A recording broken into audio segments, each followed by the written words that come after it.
రామాయణం అయోధ్యకాండ. యోధ్యం నశక్యతి ఇది అయోధ్య. ఎక్కడైతే యుద్ధం లేదో, అసలు ఆ అవసరమే లేదో అది అయోధ్య. రామాయణంలో ప్రతి కాండలో యుద్ధం ఉంటుంది. బాలకాండలో చూశాము తాటకి వధ, మారీచ సుబాహులతో యుద్ధం. అరణ్యకాండలో కరదూషణాదులతో రామలక్ష్మణుల యుద్ధం, శూర్పణఖతో జరిగిన సంఘర్షణ ఉంటాయి. కిష్కింధకాండలో వాలి సుగ్రీవుల మధ్య యుద్ధం. సుందరకాండలో హనుమంతుడు లంకిణి ఇతర రాక్షసులతో ఘర్షణ. ఇక యుద్ధకాండలో రామరావణ సంగ్రామం. ఉత్తరకాండలో రాముడు చేసిన అశ్వమేధ యాగంలో అశ్వాన్ని ఆపినందుకు లవకుశులతో చిన్నగా యుద్ధం ఉంటుంది. ఒక్క అయోధ్యకాండలో మాత్రమే ఏ యుద్ధం ఉండదు. అందుకేనేమో పూర్వం కుటుంబ కలహాలు, దేశ సమస్యలు, ఇతర కలహాలు ఎలాంటివి ఉన్నా రామాయణంలో అయోధ్యకాండ పారాయణ చేసేవారు శాంతి కోసం. సీతారాములు, ఊర్మిళా లక్ష్మణులు, మాండవి భరతులు, శృతకీర్తి శత్రుఘ్నులు జనకపురిలో వివాహం అయ్యాక అయోధ్యకు వస్తారు. అయోధ్యలో సంతోషంగా దశరథుని పాలనలో ఉంటూ ఉంటారు. వాల్మీకి రామాయణం ప్రకారం వివాహం అయ్యాక సీతారాములు 12 సంవత్సరాలు ఎంతో సంతోషంగా అయోధ్యలో కాపురం చేశారు. ఇలా ఉంటుండగా కైకేయి సోదరుడైన యుధాజిత్, భరతుని మేనమామ, భరతుణ్ణి తన భార్యతో కలిసి ఇంటికి రమ్మని ఆహ్వానిస్తాడు. భరతుడు వెళ్తూ శత్రుఘ్నుణ్ణి కూడా తీసుకువెళ్తాడు. రాముడు ఎక్కడికి వెళ్తే లక్ష్మణుడు అక్కడికి వెళ్తాడు. అలాగే భరతుడు ఎక్కడికి వెళ్తే అక్కడికి శత్రుఘ్నుణ్ణి కూడా తన కూడా తీసుకువెళ్తాడు. అలా భరతుడు, శత్రుఘ్నుడు భరతుడి మేనమామ ఇంటికి వెళ్తారు. ఇప్పుడు దశరథుడు ఆలోచిస్తూ ఉంటాడు. దశరథుడు జీవితం చివరి దశలో ఉన్నాడు. తన తర్వాత తనంత ప్రేమగా, ధర్మంగా ప్రజలను చూసుకునే రాజును వారికి ఇవ్వాలని మంత్రులు, ఋషులు, పండితులు, ఇంకా అయోధ్యలో ముఖ్యమైన వారందరినీ సభకు ఆహ్వానించి వారితో చెప్తాడు, మీరంతా నా పాలనలో ఎంతో సంతోషంగా ఉన్నారని చెప్తున్నారు. నా తర్వాత మీకు రాజుగా రాముడు సమర్థుడు అని నేను అనుకుంటున్నాను. మీ అభిప్రాయం చెప్పండి. మీకు రాముడి కన్నా సమర్థుడు, రాజుగా అర్హుడైనవాడు ఇంకా ఎవరైనా ఉన్నారని అనిపిస్తే వారినే రాజుగా పట్టాభిషేకం చేస్తాను. నా కొడుకని చెప్పొద్దు. మీ నిర్ణయం ఏదైనా మీ శ్రేయస్సే నాకు ప్రధానం. మీ అభిప్రాయం చెప్పండి అని అడుగుతాడు. అందరూ వెంటనే రాముడే రాముడే అంటూ ఏక కంఠంతో అరుస్తూ చెప్తారు. దశరథుడు మళ్లీ అడుగుతాడు, ఇప్పటి వరకు రాజపాలనలో నన్ను మించిన వారు లేరన్నారు, ఇప్పుడు రాముడు అంటున్నారు, నన్ను మించిన రాజు రాముడెలా అని. అయోధ్య ప్రజలంతా రాముడే తమకు రాజుగా కావాలని ఏకకంఠంతో చెప్తారు. దశరథుడు కారణం అడిగితే, మహారాజా మీకు ముందే చెప్పాం కదా, అయోధ్యలో ఎవరికి కష్టం వచ్చినా రాముడి కళ్లల్లో నీళ్లుంటాయి. ఎవరికి సంతోషం కలిగినా రాముడు బిడ్డ సంతోషాన్ని చూసిన తండ్రిలా పొంగిపోతాడు. రాముణ్ణి చూస్తుంటే మండుటెండలో నడుస్తున్నా కూడా వెన్నెల్లో ఉన్నట్లుగా చల్లగా ఉంటుంది. మాకు కష్టం వచ్చినా సుఖం వచ్చినా మేమెళ్లి రాముడికి చెప్తే ఎంతసేపైనా విసుగు లేకుండా చెప్పేదంతా ఓపిగ్గా వింటాడు. భూదేవికున్నంత సహనం ఉంటుంది రాముడికి. రాముడు ఎవరితో మాట్లాడినా ప్రతి ఒక్కరికి ప్రియంగా ఉంటుంది. ప్రియ భాషణుడు రాముడు. జనహితుడు. ప్రియంగా మాట్లాడే వారి మాటలు జనహితం కాకపోవచ్చు, కానీ రాముడి మాట ప్రియంగానూ జనహితంగానూ ఉంటుంది. ఇలాంటి వాణ్ణి మేము ఎక్కడ పొందగలము? మాకు రాముడే రాజు కావాలి, రాముడే రాజు కావాలి అని అందరూ గట్టిగా చెప్తారు. దశరథుడు సంతోషించి సుమంత్రుణ్ణి పంపి రాముణ్ణి సభకు రమ్మని చెప్పమంటాడు. రాముడు రాగానే, ఓ రామ, ప్రజలంతా నిన్ను నా తర్వాత రాజుగా కావాలని కోరుకుంటున్నారు. రేపే శుభదినం, పుష్యమీ నక్షత్రం. రేపే నీకు యువరాజ పట్టాభిషేకం. భరతుడు తిరిగి వచ్చేలోపు ఇది జరిగిపోవాలి. చలాహి ప్రాణినాం మతిహి. మనుషుల మనస్సులు చంచలములు. ఇది రేపే జరిగిపోవాలి రామా. ఈ రాత్రి నువ్వు ఉపవసించాలి. రాజు అనేవాడికి ఆకలి బాధ తెలియాలి. అందుకే ఈ ఉపవాసం. రామా, నువ్వు ఈ రాత్రికి నేలపై దర్బలు వేసుకుని పడుకో. నిగ్రహవంతుడివై ఉండాలి అని చెప్తాడు. రాముడు అలాగే అని చెప్పి తన తండ్రికి నమస్కరించి అక్కడి నుంచి నేరుగా కౌసల్య అంతఃపురానికి వెళ్లి కౌసల్యకు, అక్కడే ఉన్న సుమిత్రకు యువరాజ పట్టాభిషేకం గురించి చెప్తాడు. అది విన్న కౌసల్య, సుమిత్రులు ఎంతో సంతోషంతో రాముణ్ణి ఆశీర్వదిస్తారు. పక్కనే ఉన్న లక్ష్మణుడు రాజు కాబోతున్న తన అన్నను చూసి పొంగిపోతాడు. రాముడు లక్ష్మణుణ్ణి చూస్తూ, లక్ష్మణ, నీకొక మాట చెబుతాను. నా ప్రాణమైనా ఈ రాజ్యమైనా నేనంటూ కావాలని కోరుకుంటే అది నీకోసమే నాయనా అంటూ లక్ష్మణుణ్ణి ఆలింగనం చేసుకుంటాడు. రాముడు వెళ్లి సీతకు కూడా విషయం చెప్తాడు. అంతఃపురంలో ఎటు చూసినా కోలాహలం. అటుగా వస్తున్న మందర అనే దాసి అది చూసి ఏం జరుగుతుంది? ఇతర దాసులంతా కౌసల్య అంతఃపురం నుంచి వస్తూ పెద్ద పెద్ద కానుకలు పట్టుకుని పోతున్నారు. రామమాత ఎందుకు ఈ కానుకలన్నీ పంచేస్తుంది అని ఒక దాసిని ఆపి అడిగి తెలుసుకుంటుంది. వెంటనే కైకేయి అంతఃపురానికి వెళ్లి, ఓ కైకేయి అని గట్టిగా అరుస్తుంది. మందర అనే దాసిని కైకేయి తన వివాహ సమయంలో తన పుట్టింటి నుంచి తెచ్చుకుంటుంది. కైకను చిన్నతనం నుంచి పెంచింది. కైక దగ్గరున్న దాసీలలో ప్రధాన దాసి ఈ మందర. అందుకే ఈమెకు కైకేయి దగ్గర అంతటి స్వతంత్రత. కైకేయి నిద్రపోతూ ఉంది. ఓ కైకేయి, అక్కడ నీ బ్రతుకు బుగ్గైపోతుంటే నీవిక్కడ నిద్రపోతున్నావా అంటూ గట్టి గట్టిగా అరుస్తుంది మందర. రాముడికి యువరాజ పట్టాభిషేకం అనగానే ఎంతో సంతోషిస్తుంది కైక. మరి మందరెందుకు అలా అరుస్తుందో అర్థం కాక సంతోషపడాల్సిన విషయానికి నీ ఏడుపేంటి మందరా అని అడుగుతుంది. ఓ కైకేయి, నువ్వింత పిచ్చిదానివనుకోలేదు. భరతుణ్ణి వాళ్లు మేనమామ ఇంటికి పంపారు. అదే సమయానికి రాముడికి పట్టాభిషేకం అంటున్నారు. ఇది అంతా కౌసల్య దశరథులు నీకు చేస్తున్న కుట్ర. నీకు అర్థమవుతుందా అంటుంది మందర. రాముడంటావు, భరతుడంటావు, నాకు వాళ్ళిద్దరూ ఒకటిగానే కనిపిస్తారు. రాముడికి పట్టాభిషేకం జరిగితే భరతుడికి జరిగినట్టే కదా. వాళ్ళిద్దరూ నాకు రెండు కళ్ళు. దీనిలో నీకొచ్చిన నష్టమేంటి మందరా అంటుంది కైక. నాకొచ్చిన కష్టమేమీ లేదు. నా దిగులంతా నీ గురించే. నువ్వసలు సరిగా విన్నావా? భరతుడికి కాదు పట్టాభిషేకం, కౌసల్య కొడుకు రాముడికి. రేపు రాముడు రత్నసింహాసనం ఎక్కితే నీ కుమారుడు భరతుడు పక్కనే ఒక సేవకుడులా నుంచుంటాడు. నువ్వది ఊహించావా? రేపు రాముడు అంబారి ఎక్కి ఊరేగుతుంటే నీ కొడుకు ఛత్రం పట్టుకుని ఒక సేవకుళ్లా నుంచుంటాడు. నీకు తెలుసా, ఎవరు ఎవరిని చంపినా భయంతోనే చంపుతారు. ముఖ్యంగా రాజులు. ఇంతెందుకు, తేళ్లను పాములను ఎందుకు చంపుతాం? భయం. అది మనకు హాని చేస్తుందేమో అని భయంతో. రేపు రాముడు రాజయ్యాక అదే భయంతో తన తరువాత రాజు భరతుడవుతాడేమోనని భరతుణ్ణి చంపేస్తాడు. లేకలేక పుట్టిన నీ బిడ్డ భవిష్యత్తును నువ్వే నాశనం చేస్తున్నావు అంటుంది మందర. ఇంత చెప్పినా కైకేయి, ఆపు నీ పిచ్చి మాటలు మందర. రాముడు తన తల్లి కన్నా ముందు నా దగ్గరకే వస్తాడు. నాకే ముందుగా నమస్కరిస్తాడు. రాముడు రాజైనా కాకపోయినా తన తమ్ముళ్లను ప్రాణంగా చూసుకుంటాడు. అది నా రాముడు అని చెప్తుంది కైకేయి. పిచ్చి కైక, నువ్వు నీ పిచ్చి నమ్మకం. నువ్వలా అనుకోవాలనే రాముడు నీకు ముందుగా నమస్కరిస్తాడు అంటుంది మందర. అప్పుడు కూడా కైక అంటుంది, రాముడు రాజైతే రాముడు తర్వాత భరతుడే కదా అని.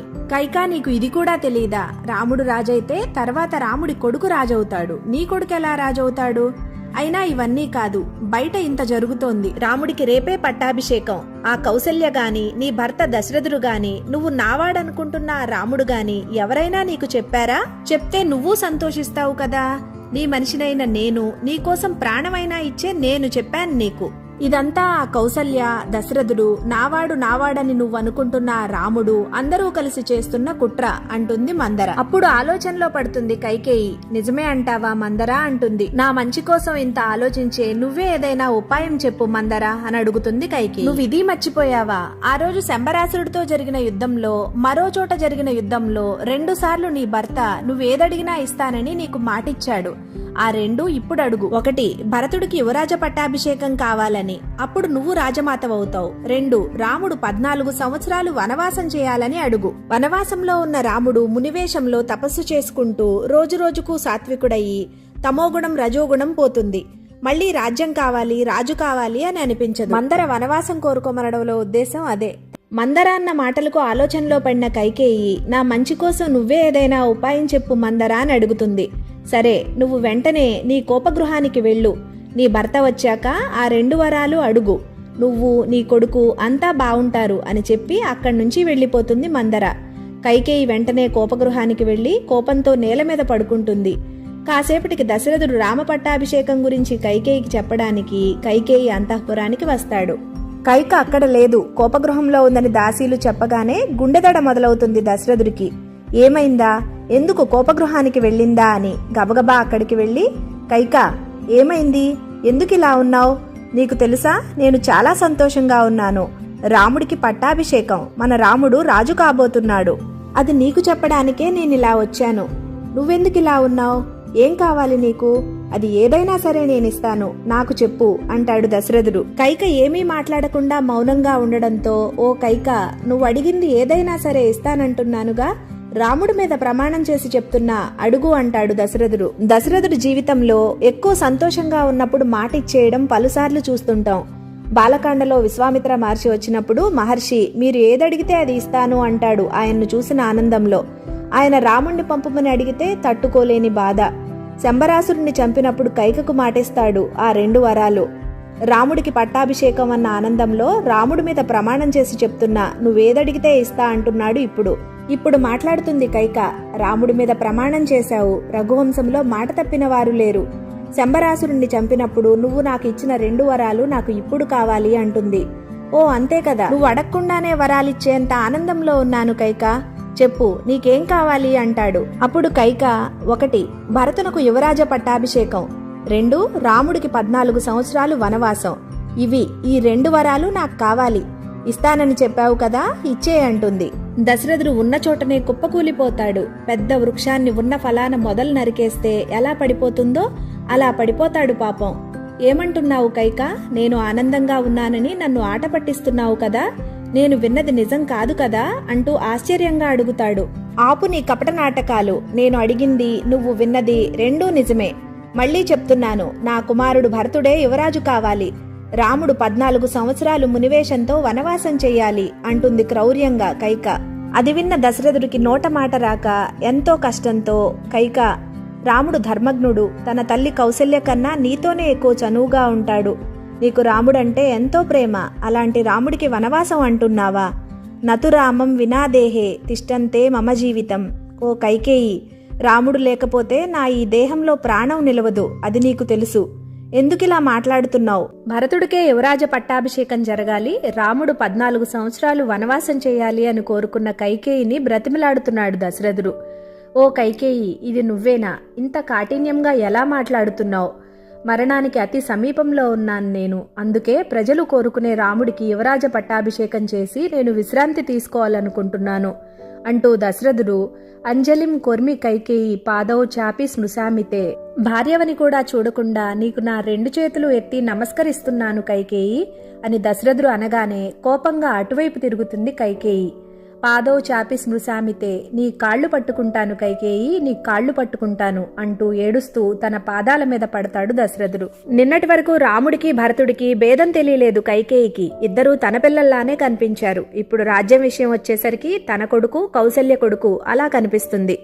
దశరథుడు ఇంత వేడుకుంటున్నా కైకేయి ఏది ఏమైనా సరే నా కుమారుడే రాజు కావాలి, యువరాజుగా పట్టాభిషేకం జరగాలి అని గట్టిగా చెప్తుంది. ఓ కైకేయి, నేను ఇంతగా బ్రతిమిలాడుతున్నా నీ మనసు కరగటం లేదా? నువ్వేదో అనుకుంటున్నావేమో కాని రాముడు నాకు దూరమైన మరుక్షణం నీకు మిగిలేది వైధవ్యమే.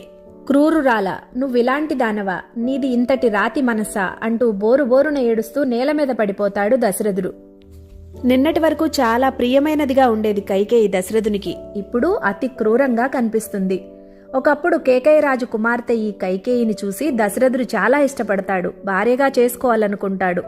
కేకయరాజును అడుగుతాడు వివాహానికి ఒప్పుకోమని. కేకయరాజు, ఓ దశరథ, నువ్వు చాలా గొప్ప రాజువి, నా కుమార్తెను నీకు ఇవ్వడానికి అభ్యంతరం ఏమీ లేదు. కానీ నా కుమార్తె యవ్వనవతి, మీ ఇద్దరికీ వయసులో కూడా చాలా భేదం ఉంది కదా. నాదొక మనవి, నా కుమార్తెకు పుట్టినవాడే నీ తర్వాత నీ రాజ్యానికి రాజు కావాలి. అలా అని నువ్వు మాటిస్తే నీ వివాహానికి నాకు ఎలాంటి అభ్యంతరమూ లేదు అని అంటాడు. అప్పటికే దశరథుడికి 2 భార్యలున్నారు, సంతానం లేదు. ఒకవేళ కైకేయికి పుట్టినా వాడేగా రాజవుతాడు అనుకుంటాడు దశరథుడు. పైగా కైకేయి అంటే చాలా ఇష్టంగా అనిపిస్తుంది. తను లేకపోతే జీవితం కష్టంగా ఉండేలా అనిపిస్తుంది దశరథునికి. అంతలా ఇష్టపడతాడు ఆమెను. సరే అని కేకయరాజుకు మాటిచ్చి తన కుమార్తె కైకేయిని వివాహం చేసుకుంటాడు. అలా దశరథుడు తన తండ్రికి మాటిచ్చిన విషయం కైకేయికి తెలియదు. అది తెలుసుంటే దాన్ని కూడా కలిపి గట్టిగా పట్టుబట్టేది. అలా దశరథుడు ఆ రాత్రంతా ఏడుస్తూ నేల మీద పడి ఉన్నాడు. తెల్లవారగానే రాజదర్శనం కోసం మంది మాగదాలతో అంతా వస్తారు. వశిష్ఠుడు మొదలైన వారు రాజు కైకేయి అంతఃపురంలో ఉన్నాడని తెలుసుకుని వెళ్లి చూసి రమ్మని సుమంత్రుణ్ణి పంపిస్తారు. ఒక్కోసారి మనకు అనిపిస్తుంది, దశరథుడు అలా చేసుంటే బాగుండేది, ఇలా మాట్లాడుంటే బాగుండేది అని. ఒక కథ రాయాలంటే మంచి ఊహ సరిపోతుందేమో. వాల్మీకి మహర్షి రాసింది జీవితం. ప్రారబ్ధాలు, భయాలు, పరిస్థితులు, వాటికి తగ్గ నిర్ణయాలు అన్నింటి మీద ఆధారపడి ఉంటుంది కదా జీవితం అనేది. జై శ్రీరామ్. ఉదయాన్నే దశరథ మహారాజు దర్శనం కోసం సుమంత్రుడు కైకేయి అంతఃపురానికి వస్తాడు. ఓ కైకేయి దేవి, రాజుగారు ఎక్కడా? ఈరోజే కదా రామ పట్టాభిషేకం. రాజుగారు అంతఃపురంలో లేరు, ఇక్కడ ఉన్నారని తెలుసుకుని వచ్చాను అని అడుగుతాడు. కైకేయి అంటుంది, మహారాజు ఎంతో సంతోషంగా ఉండడంతో రాత్రి ఆలస్యంగా పడుకున్నారు, అందుకే ఉదయాన్నే లేవలేకపోయారు. కాని నువ్వు వస్తే రాముణ్ణి పిలుచుకొని రమ్మని నీతో చెప్పమన్నారు. వెళ్ళి రాముణ్ణి తీసుకురా అంటుంది. ఇది అంతా దశరథుడు అటువైపు తిరిగి వింటూనే ఉంటాడు. సుమంత్రుడు సరే అని చెప్పి రాముణ్ణి తీసుకువస్తాడు. రాముడు కైకేయి అంతఃపురానికి వచ్చి కైకేయికి నమస్కరించి అక్కడే నేల మీద పడి ఉన్న దశరథుడిని చూసి కంగారుగా, ఏమైంది నాన్న, ఎందుకిలా కింద పడుకుని ఉన్నారు? ఏదో దుఃఖంలో ఉన్నట్లు అనిపిస్తుంది. ఏం జరిగింది? అది ఏదైనా సరే నాతో చెప్పండి అంటూ కంగారుగా దశరథుడిని వేడుకుంటాడు. దశరథుడు ఏమీ మాట్లాడకుండా కన్నీళ్లతో అలా చూస్తూ ఉంటాడు. వీడినా అరణ్యానికి పంపేది, వీడా అరణ్యానికి పోయేది అని మనసులో అనుకుంటూ కుమిలిపోతూ ఉంటాడు. దశరథుడు ఏమీ మాట్లాడకుండా ఉండడంతో ఏమీ అర్థం కాని రాముడు కైకేయి దగ్గరికి వచ్చి, అమ్మా నువ్వైనా చెప్పు, ఏం జరిగింది? ఎందుకు నాన్న అంత దుఃఖంలో ఉన్నారు? అది ఏదైనా సరే నాకు చెప్పండి అంటూ కైకేయిని వేడుకుంటాడు. అప్పుడు కైకేయి, అవును, మీ నాన్న దుఃఖంలో ఉన్న మాట వాస్తవమే, దానికి కారణం నువ్వే, నీ వల్లే ఆయన దుఃఖపడుతూ ఉన్నారు అంటుంది. రాముడు ఒక్క క్షణం నిర్ఘాంతపోతాడు. నా వల్ల నాన్నకు దుఃఖమా? ఏంటమ్మా, ఏంటా దుఃఖం? నాన్న ఏది చెప్తే అది చేసేవాణ్ణి కదా నేను, నా వల్ల దుఃఖపడుతున్నారంటున్నావా? అది ఏంటో నాకు చెప్పమ్మా అని మళ్లీ అడుగుతాడు. మీ నాన్న భరతుడికి యువరాజ పట్టాభిషేకం చేయాలనుకుంటున్నారు. నువ్వు 14 సంవత్సరాలు వనవాసానికి వెళ్ళాలి. ఇవి నీకు ఎలా చెప్పాలో తెలియక ఆయన దిగులు పడుతున్నారు అంటుంది కైకేయి. రాముడు క్షణం ఆలస్యం చేయకుండా, అలాగే అమ్మా, అలాగే చేద్దాం. ఈ విషయం నాకు చెప్పడానికి నాన్న దుఃఖపడడం ఏంటి? నువ్వు చెప్పినా నీ మాటకు ఎదురు చెప్పేవాణ్ణి కాదు కదా నేను, మీ ఇద్దరూ నాకు సమానులే కదా, అలాగే చేద్దాం అంటాడు. దశరథుడు మాట మాట్లాడకుండా మౌనంగా వింటూ ఏడుస్తూ ఉంటాడు.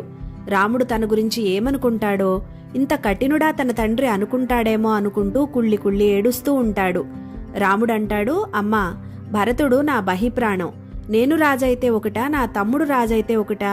నాకు రాజ్యం కావాలా? నా తమ్ముడే నాకు ప్రాణం కదా, భరతుడు రాజు కాబోతుంటే నేను కాదంటానా అమ్మా అంటూ కైకేయికి నమస్కరిస్తాడు. రాముడు కైకేయితో మాట్లాడుతున్నాడు. భరతుడికే యువరాజ పట్టాభిషేకం చేద్దామమ్మా, నేను కాదంటానని ఎలా అనుకున్నారు? నా తమ్ముళ్ళు 4 నా ప్రాణం, వారి తర్వాతనే నాకు ఏ సంతోషమైనా కదా. నా గురించి మీకు బాగా తెలుసు కదా, నా తమ్ముళ్లకు లేకుండా నాకు రాజ్యం కావాలనేవాడినా అమ్మా నేను అంటూ కైకేయి పాదాలకు నమస్కరిస్తాడు. ఇవన్నీ కాదు, ఈ మాటలు అనవసరం రామా, నువ్వు ఎంత త్వరగా వెళితే మీ నాన్న అంత త్వరగా లేచి స్నానం చేస్తానని చెప్పారు. రాత్రంతా మీ నాన్న అలానే పడి ఉన్నారు అంటుంది కైకేయి. రామో ద్వినాభిభాషతే ప్రతిజ్ఞానేచ, రాముడి నాలుకకు 2 మాటలు ఉండవమ్మా, నీకు వెళ్తానని చెప్పాను, వెళ్తున్నాను అంటూ ఎందుకన్నాడో ఏమో గాని అప్పటి వరకు కైకేయిని అమ్మా అమ్మ అని సంబోధించిన రాముడు, ఓ కైకేయీదేవి, నాకు ధనం మీద గాని రాజ్యం మీద గాని వ్యామోహం లేదు, ఇది నువ్వు తెలుసుకో. అరణ్యాల్లో వనాల్లో ఉండే మహర్షులు ఋషులతో నేను సమానం, నాకు అయోధ్య అయినా ఒకటే, అరణ్యమైనా ఒకటే అని చెప్పి అక్కడి నుంచి వెళ్లిపోతాడు రాముడు. కోపంతో పళ్ళు నూరుకుంటూ రాముణ్ణే అనుసరిస్తాడు లక్ష్మణుడు. ఇదంతా వింటున్న దశరథుడి దుఃఖం వర్ణనాతీతం. మనం ఎవరినైనా ఎక్కువగా ఇష్టపడితే వారు లేకపోతే ప్రాణం పోతుందేమో అనిపిస్తుంది. కాని దశరథుడు రాముడు దూరమైన మరుక్షణం తన ప్రాణాన్ని వదిలేస్తాడు. రాముడు తనతో లేడన్న ఊహను కూడా తీసుకోలేక ఆ దిగులుతోనే ప్రాణాన్ని వదిలేస్తాడు దశరథుడు. అంతలా ప్రేమించాడు రాముణ్ణి. ఇక్కడ దశరథుడు సత్యం, ధర్మం అనే 2 విషయాల మధ్య ఇరుక్కొని ఉన్నాడు. మనిషి ఒక పరిపూర్ణమైన జీవితం గడపాలంటే సత్యం, ధర్మం ఇవి 2 సమస్థాయిలో ఉండాలని చెప్తారు. ధర్మం లోకానికి సంబంధించింది, లౌకికమైనది. సత్యం అలౌకికం. ధర్మం ప్రకారం రఘువంశంలో పెద్దవాడైన రాముణ్ణి రాజును చేయాలి. ధర్మం ప్రకారం అయితే రాముడు జ్యేష్ఠుడు, శ్రేష్ఠుడు, ఇంకా తనకు చాలా ప్రియమైన వాడు కూడా. ధర్మం ప్రధానమా సత్యం ప్రధానమా అంటే సత్యమే ప్రధానమని చెప్తారు. ధర్మం మారేది, పరిస్థితులను బట్టి, ప్రాంతాలను బట్టి, కాలాన్ని బట్టి మారేదే ధర్మం. సత్యం స్థిరం, ఎప్పుడూ మారదు. మనకు అర్థం కావాలంటే భారతదేశంలో జనాభా ఎక్కువ కాబట్టి పిల్లల్ని ఎక్కువ మందిని కనొద్దు, 1 లేదా 2 చాలు అని చెప్పేవాళ్లు. దేశ శ్రేయస్సుకు అది ధర్మం కాబట్టి. ఎక్కువ కాలం అలానే ఉంటే భవిష్యత్తులో యువత తగ్గిపోతుంది, పనిచేసేవాళ్లు తగ్గిపోతారు. అందుకోసమని ఇప్పుడు ఎక్కువ సంతానాన్ని కనండి అని చెప్తున్నారు. భవిష్యత్తులో దేశ శ్రేయస్సు కోసం ఇప్పుడు ఇది ధర్మం. జనాభా తక్కువ ఉన్న పాశ్చాత్య దేశాల్లో వెనకటి నుంచి ఎక్కువ సంతానాన్ని కనండని చెప్తారు. ఆ దేశ శ్రేయస్సుకు అది ధర్మం. అదే పట్టుపడుతుంది కైకేయి. ధర్మం సత్యంలో ధర్మం పట్టుకుని రాముణ్ణి రాజుని చేస్తానంటున్నావు, సత్యం ప్రధానం కదా, సత్యం ప్రకారం భరతుణ్ణి రాజుని చెయ్యి అని అడుగుతుంది. ఆ రోజు కేకేయ రాజుకు మాట ఇచ్చినప్పుడు రఘువంశ ధర్మం ప్రకారం పెద్ద కొడుకే కదా రాజు కావాలి, నీ కుమార్తెకు పుట్టిన వాణ్ణి రాజుని చేయడం ధర్మం కాదు కదా అని చెప్పి ఉంటే తనిష్టపడిన కైకేయిని భార్యగా పొందలేకపోయేవాడేమో. దశరథుడి మనస్సులో ఘర్షణ, ఆ ఘర్షణే అంతులేని దుఃఖం. రాముణ్ణి రాజుని చేస్తే రఘువంశ ధర్మాన్ని కాపాడినవాడవుతాడు, భరతుణ్ణి రాజుని చేస్తే తాను ఇచ్చిన మాట నిలబెట్టుకుని వ్యక్తి ధర్మాన్ని కాపాడినవాడవుతాడు. ఒక వ్యక్తి ధర్మం కన్నా వంశధర్మం ప్రధానం కదా అని వంశధర్మాన్ని నిలబెట్టడానికి రాముణ్ణి రాజును చేయాలని ప్రయత్నిస్తున్నాడు. అంటే తను మాట తప్పినవాడని అనిపించుకున్నా పర్వాలేదు, తన వంశంలో తరతరాలుగా పెద్ద కుమారుడే రాజవుతున్న ధర్మాన్ని నిలబెట్టాలనుకుంటున్నాడు. ధర్మో రక్షతి రక్షితః అంటే ధర్మాన్ని రక్షిస్తే ధర్మం మనల్ని రక్షిస్తుంది. ఒక వ్యక్తి ఏదైనా పని చేయాలన్నా ఆలోచన చేయాలన్నా అది తనకు శ్రేయస్సా తన కుటుంబానికి శ్రేయస్సా అంటే కుటుంబ శ్రేయస్సే ప్రధానం. అదే తన కుటుంబానికి శ్రేయస్సా తన వంశానికి శ్రేయస్సా అంటే వంశ శ్రేయస్సే ప్రధానం. తన వంశ శ్రేయస్సా సమాజ శ్రేయస్సా అంటే సమాజ శ్రేయస్సు ప్రధానం. సమాజానికి శ్రేయస్సా దేశానికి శ్రేయస్సా అంటే దేశ శ్రేయస్సు ప్రధానం. దేశ శ్రేయస్సా ప్రపంచ శ్రేయస్సా అంటే ప్రపంచ శ్రేయస్సే ప్రధానం. అదే ధర్మం. ఆ ధర్మాన్ని మనం కాపాడితే ధర్మం మనల్ని కాపాడుతుంది. ఒక వ్యక్తి మాట్లాడే మాట, చేసే ఆలోచన, అనుసరించే ప్రవర్తన సమాజ శ్రేయస్సుకు దోహదం చేసేదిలా ఉంటే ఆ వ్యక్తి ధర్మబద్ధంగా జీవిస్తున్నట్లు, ధర్మజ్ఞుడు అంటారు. సమాజం అంటే వ్యక్తుల సమూహం కాబట్టి వ్యక్తులు ధర్మపరులైతే సమాజం బాగున్నట్టు. నిన్నటి రాత్రి రాముణ్ణి పిలిచి, రామా రేపే నీకు యువరాజ పట్టాభిషేకం అని చెప్పారు. రాముడిలో ఎలాంటి అత్యుత్సాహమూ లేదు. రాముడు అలాగే అని దశరథుడికి నమస్కరించి వెళ్లిపోయాడు. మరురోజు ఉదయం పిలిచి, నువ్వు రాజువు కాదు, భరతుణ్ణి చేయాలనుకుంటున్నాము, నువ్వు అరణ్యానికి వెళ్లాల్సి ఉంటుంది అంటున్నారు. రాముడి ముఖంలో ఎలాంటి దిగులు లేదు. అలాగే అని కైకేయికి నమస్కరించి వెళ్లిపోయాడు. దుఃఖం వచ్చినప్పుడు కుంగిపోవడం, సుఖం వచ్చినప్పుడు అధికోత్సాహంతో పొంగిపోవడం, విషయాల పట్ల రాగం, భయం, క్రోధం లేకుండా స్థిర బుద్ధి కలిగిన వాడు ముని అని భగవద్గీత చెప్తుంది. రాముడిలో ఈ లక్షణాలు మనకు చాలా స్పష్టంగా కనిపిస్తాయి. భగవంతుణ్ణి ఆరాధించడం అంటే ఆయన లక్షణాలను ఆరాధించడం అనే కదా. రాముడు కౌసల్య అంతఃపురానికి వెళ్లాడు. లక్ష్మణుడు రాముణ్ణి అనుసరించాడు. కౌసల్య అంతఃపురంలో అగ్నిహోత్ర విధిని నిర్వహించి దేవతలందరికీ నమస్కరించింది. తెల్లని పట్టు వస్త్రం కట్టుకున్న కౌసల్య అగ్నిహోత్రం పక్కన నుంచుంటే అగ్నిలా కనబడుతుంది. రాముణ్ణి చూసి, రారామా రా, నీకోసమే ఎదురు చూస్తూ ఉన్నాను. ఈ రోజు నీకు యువరాజ పట్టాభిషేకం.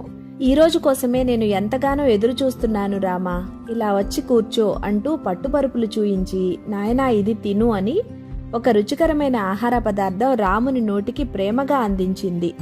ఎంతో సంతోషంగా ఉన్న కౌసల్యను చూసి రాముడు, అమ్మా నన్ను క్షమించు, కొడుకు అనేవాడు తల్లిదండ్రులకు సంతోషం మాత్రమే ఇవ్వాలి. కానీ నేను అలాంటి కొడుకును కాదేమో అమ్మా. ఈ పట్టుపరుపుల మీద కూర్చోవడం, ఇలాంటి రుచికరమైన ఆహార పదార్థాలు నీ చేతితో తినడం, వీటన్నింటికీ నేను అర్హుణ్ణి కాదేమో అంటూ విషయం చెప్తాడు. అమ్మా నేను అరణ్యాలకు వెళ్ళాలి, ఇది నా పితృ ఆజ్ఞ అని. అది విని కౌసల్య ఉన్న చోటనే కుప్పకూలిపోతుంది. నాయనా రామా, ఇలాంటి విషయం వినడానికా నేను ఇంకా బ్రతికి ఉంది? ఇంత భయంకరమైన విషయం విన్న నా ప్రాణం పోలేదేంటి? రామా నేను ఎలా ఇంకా బ్రతికే ఉన్నాను అంటూ బోరున ఏడుస్తుంది కౌసల్య. రామ, మరణానికి కూడా ఒక సమయం ఉంటుందంటారు, అది నిజమేనా? ఆ సమయం వరకు నేను వేచి ఉండాల్సిందేనా రామా? దానికంటే ముందే నా ప్రాణం పోయే అవకాశం లేదా అంటూ ఏడుస్తూ కింద పడిపోతుంది కౌసల్య. నువ్వు లేకుండా నేను బ్రతకలేను రామా, నన్ను తీసుకుపో అంటుంది కౌసల్య. లేదమ్మా, నువ్వు నాన్నను చూసుకోవాలి. తండ్రి ఆజ్ఞ పుత్రుడుగా నా ధర్మం. భర్తను సేవించడం భార్య ధర్మం. నువ్వు ఇక్కడే ఉండాలి, నేను మాత్రమే వెళ్ళాలి అంటాడు రాముడు. ఇదంతా పక్కనే ఉండి చూస్తున్న లక్ష్మణుడికి కోపం కట్టలు తెంచుకొస్తుంది. ఆవేశంతో కౌసల్యతో అంటున్నాడు, అమ్మా మన రాజు ముసలివాడు, పైగా భోగాసక్తితో కామాసక్తితో ఉన్నాడు. ఆవిడ మీద ఉండే మనసు వల్ల రాముణ్ణి అరణ్యానికి వెళ్లమంటున్నాడు. రాముడెందుకమ్మా అరణ్యానికి వెళ్ళాలి? మెత్తని వాడినే కదా ఈ లోకం మొత్తుతుంది. ఎవ్వరూ ఎక్కడికి వెళ్లేదే లేదు. అమ్మా నువ్వు చెప్పు, అన్న ఏం తప్పు చేశాడని అరణ్యానికి వెళ్ళాలి? అన్నేమైనా అధర్మపరుడా, అసత్యవాదా? జనాలు ఆయన్ని మెచ్చట్లేదా? ఏం చేశాడని? ఆ రాజుకు మతి లేదు, దానికి అన్న బాధ్యుడు కాదు అంటూ కోపంతో ఆవేశంతో ఊగిపోతూ ఉంటాడు లక్ష్మణుడు. కోపం వస్తే మనిషి కాదు మాట్లాడేది, కోపమే మాట్లాడుతుందంటారు కదా, అలా. ఇంకా రాముడి వైపు చూసి, అన్నా నువ్వు అను, పోయేదే లేదు అరణ్యానికి. అన్నా నేను నీ పక్కనే ఉంటాను. ఎవరు ఈ యువరాజ పట్టాభిషేకం ఆపుతారో చూస్తా. భరతుడి వైపు అనుకూలంగా ఎవరు మాట్లాడతారో వారి ప్రాణం తీస్తా. ఎవరు ఏం చేస్తారో చూస్తాను అంటూ ఆవేశంతో అంటుంటాడు రాముడితో. రాముడు అలా ఒప్పుకోడని లక్ష్మణుడికి తెలుసు. రాముణ్ణి దూరం చేసుకోలేని కౌసల్య ఏడుస్తూ, రామా ఇది చెప్పు, నీ తండ్రి ఆజ్ఞ అని అరణ్యానికి వెళ్తానంటున్నావు. నేను చెప్తున్నాను తల్లిని, నువ్వు వెళ్లడానికి వీల్లేదు. తండ్రి ఆజ్ఞ పుత్రుడి కర్తవ్యం అంటున్నావు, మరి తల్లి ఆజ్ఞ ఏంటి? తల్లి ప్రధానమే కదా, నేను చెప్తున్నాను, ఏది ఏమైనా సరే నువ్వు వెళ్ళడానికి వీల్లేదు అంటుంది కౌసల్య. రాముడు ఇప్పుడు తల్లికి ధర్మం చెప్పాలి. ఈ లోకంలో బిడ్డ అనేవాడు తల్లికి ధర్మం చెప్పకూడదు. అందుకనే రాముడు లక్ష్మణుడి వైపు చూసి, లక్ష్మణ, తండ్రి నన్ను శాసించారు కాబట్టి నేను వెళ్తున్నాను. నన్నే కాదు లక్ష్మణ, నిన్ను శాసించే అధికారం కూడా తండ్రికి ఉంది అంటూ అమ్మ వైపు చూస్తూ, నాన్నకు అమ్మను శాసించే అధికారం కూడా ఉంది. ఇదంతా రాముడు చెప్పాలనుకుంటుంది తల్లికే కాని లక్ష్మణుడి వైపు చూస్తూ చెప్తున్నాడు. లక్ష్మణ, నువ్వు నన్ను చిక్కుల్లో పడేస్తున్నావు. అది ఏదైనా సరే నాన్న ఎందుకు చెప్పారు, ఎవరు చెప్పమంటే చెప్పారు, ఇవన్నీ అనవసరం. బిడ్డ ధర్మం వినడమే, అంటే నాన్న చెప్పింది వినడమే.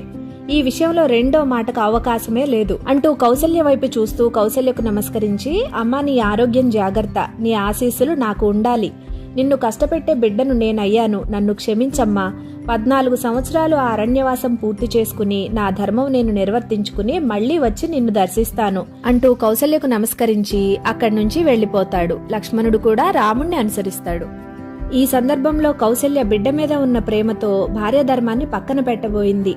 లక్ష్మణుడు రాముడి మీద ఉన్న ప్రేమతో మాట్లాడాడు. ప్రేమ కోసం ధర్మాన్ని పక్కన పెట్టడానికి లక్ష్మణుడు కౌసల్య సిద్ధంగా ఉంటే, ధర్మం కోసం ప్రేమను పక్కన పెట్టడానికి రాముడు సిద్ధపడుతున్నాడు. రాముడు నేరుగా సీత అంతఃపురానికి వెళ్తాడు. రాముణ్ణే అనుసరించిన లక్ష్మణుడు బయట ఆగిపోతాడు. రాముణ్ణి చూసిన సీత ఓ క్షణం ఆగిపోతుంది. ఏమైంది, ఎందుకలా ఉన్నారు? ఈ రోజే కదా యువరాజ పట్టాభిషేకం అన్నారు, కానీ మీరు చూస్తే ఏదో విచారంగా ఉన్నట్టు కనిపిస్తుంది, ఏమైంది అంటుంది. రాముడు ఒక్క మాట కూడా సీతతో చెప్పలేదు. అయినా సీతకు అర్థమైపోతుంది, అలా ఉండేదట వారి దాంపత్యం. ఇప్పటి వరకు రాముడు ఎక్కడా ఉద్రేకపడినట్లు మనం చూడలేదు. లక్ష్మణుడు ఆవేశంతో చెప్పినా, కౌసల్య బాధతో కనిపించినా, రాముడు మాత్రం స్థితప్రజ్ఞుడులా అలానే ఉన్నాడు. ఒక్క సీత దగ్గర మాత్రమే ఒక్కసారే కళ్ళ నిండా నీళ్లు వచ్చి ఆపుకోలేనంత దుఃఖంతో చిన్న పిల్లాడిలా సీత ఒళ్ళో పడుకొని దుఃఖపడతాడు. అందుకే ఈ లోకంలో భార్యను శాంతి స్థానమని చెప్తారు. తల్లి ఒక వయసు వరకే, భార్య స్థాయి మగవాడి జీవితంలో చాలా చాలా విలువైంది. రాముడి బాధంతా ఇప్పుడు దశరథుడు, కౌసల్య, లక్ష్మణుడు, సీత, ఇంకా అయోధ్య జనాలు ప్రతి ఒక్కరూ ఈ విషయం విని దుఃఖపడతారు. ఇంతమంది దుఃఖానికి కారణం తానయ్యాడే అని. ప్రతి ఒక్కరికి సంతోషం మాత్రమే ఇవ్వగలిగే రాముడు ఇప్పుడు ఇంతమంది దుఃఖానికి తాను కారణమవుతున్నానని రాముడి బాధ. అది రాముడు. రాముడి ప్రేమకు సీత శాంతిస్థానమైంది. అలా ఉన్న దాంపత్యాలు నేటికి ఆదర్శం.